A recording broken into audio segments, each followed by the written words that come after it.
بسم اللہ الرحمن الرحیم۔ السلام علیکم۔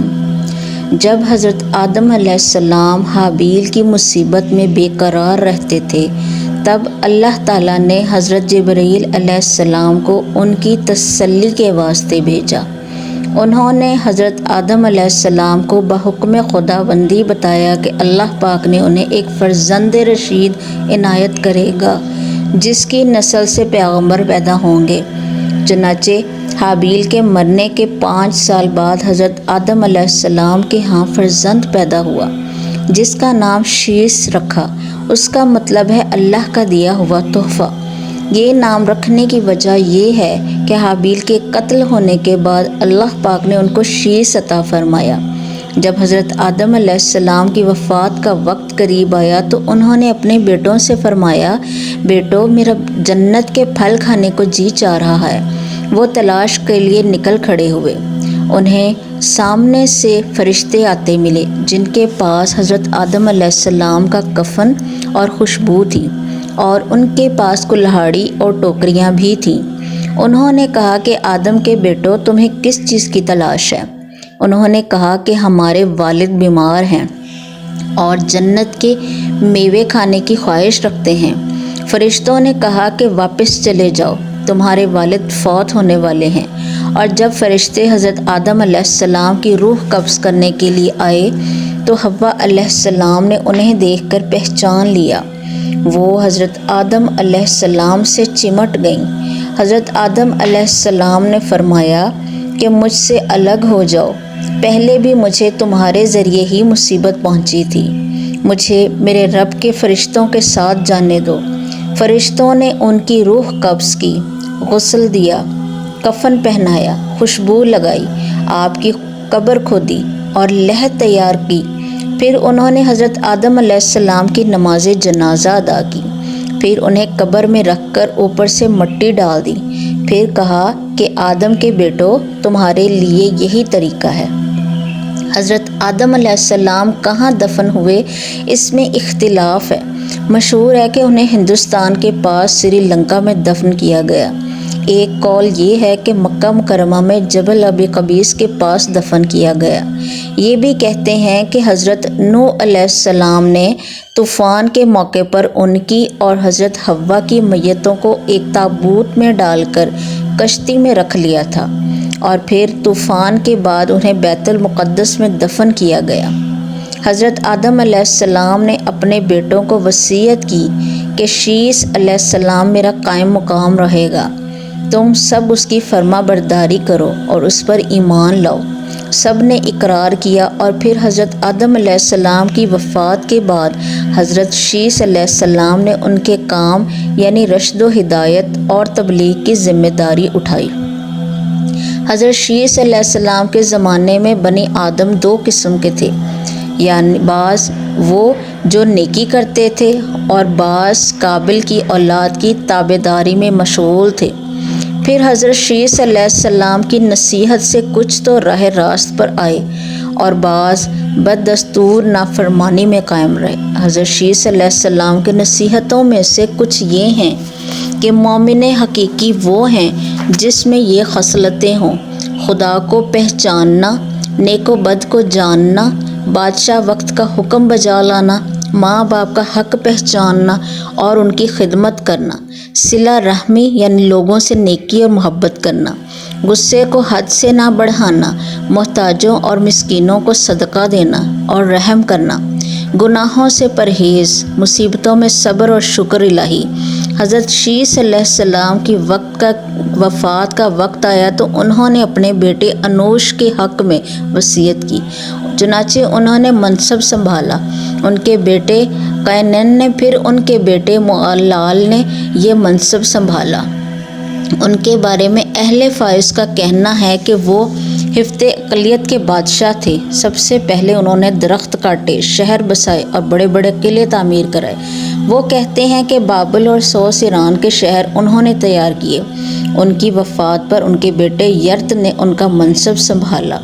انہوں نے اپنی وفات کے وقت اپنے بیٹے خنوخ کے حق میں وصیت کی۔ مشہور قول کے مطابق انہی کو ادریس علیہ السلام کہا جاتا ہے۔ حضرت شیث علیہ السلام حضرت آدم علیہ السلام کے فرزند ہیں۔ حضرت آدم علیہ السلام کی عمر 130 برس تھی جب یہ پیدا ہوئے۔ قتل حابیل کے 5 برس بعد ان کی پیدائش ہوئی۔ شیث سریانی زبان کا لفظ ہے اور عربی میں ان کے معنی عطیہ خداوندی ہے۔ چونکہ ان کی پیدائش حابیل کے قتل کے بعد ہوئی، اس لیے حضرت آدم علیہ السلام نے ان کو عطیہ خداوندی سمجھا اور ان کی صفات حسنہ کی وجہ سے ان سے بہت خوش رہے۔ کہا جاتا ہے کہ تمام بنی آدم ان کی ہی اولاد ہیں، کیونکہ حضرت آدم علیہ السلام کے دوسرے بیٹوں کی اولاد کا سلسلہ آگے نہ چل سکا۔ قرآن کریم میں ان کا ذکر نہیں ہے۔ حضرت ابو ذر رضی اللہ تعالیٰ عنہ رسول اللہ صلی اللہ علیہ وآلہ وسلم سے ایک روایت نقل فرماتے ہیں کہ اللہ تعالیٰ نے اپنے پیغمبروں پر 100 صحیفے نازل کیے اور 4 کتابیں، اور ان 100 صحیفوں میں سے 50 صحیفے حضرت شیث علیہ السلام پر اترے۔ اس سے ان کی نبوت ثابت ہوتی ہے۔ حضرت آدم علیہ السلام کے بعد یہ دوسرے نبی تھے۔ جب حضرت آدم علیہ السلام کی وفات کا وقت قریب آیا تو انہوں نے ان کو اپنا جانشین اور خلیفہ بنا دیا۔ دن اور رات کو مختلف ساعتوں میں تقسیم کیا اور ہر ساعت کی عبادت کی ان کو تعلیم دی۔ انہوں نے ان کو طوفان نوح سے بھی آگاہ کیا۔ آدم علیہ السلام نے ان کی نسل میں خیر و برکت ہونے کی دعائیں مانگیں۔ ہمارے رسول خاتم النبیین حضرت محمد مصطفیٰ صلی اللہ علیہ وآلہ وسلم انہیں یعنی حضرت شیث علیہ السلام کی اولاد میں سے ہیں۔ حضرت شیث علیہ السلام حسن و صورت میں اور خوب سیرت میں حضرت آدم علیہ السلام کے مشابہ تھے اور تمام اولاد میں حضرت آدم علیہ السلام کے نزدیک محبوب تھے۔ چنانچہ آدم علیہ السلام نے قبل از وفات ان کو اپنا ولی عہد بنایا اور بطریق وصیت کے فرمایا کہ جب طوفان نوح حضرت نوح علیہ السلام کے زمانے میں ہوا، اگر تم اس زمانے کو پاؤ تو میری ہڈیوں کو کشتی میں رکھنا، جو غرق ہونے سے محفوظ رہے، یا اپنے اولاد کو وصیت کرنا کہ اس طرح عمل میں لائیں۔ حضرت شیث علیہ السلام اکثر اوقات حضرت آدم علیہ السلام کی زبان سے احوال بہشت لذت کے ساتھ سنتے تھے اور آسمانی صحیفوں کا مضمون بھی دریافت کرتے تھے۔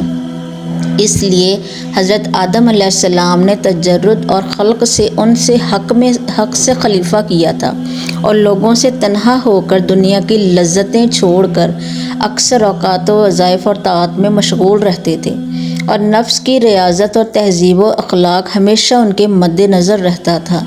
حضرت آدم علیہ السلام نے وفات سے قبل شیث علیہ السلام سے فرمایا، کہا، اے میرے بیٹے، تم میرے بعد میرے جانشین ہو، تم تقوی اختیار کرو اور جب بھی اللہ تعالیٰ کا ذکر کرو تو اس کے ساتھ حضرت محمد صلی اللہ علیہ وآلہ وسلم کا نام ضرور لو، کیونکہ میں نے ان کا نام عرش پر اس وقت لکھا ہوا دیکھا جب کہ میں روح اور مٹی کی درمیانی حالت میں تھا۔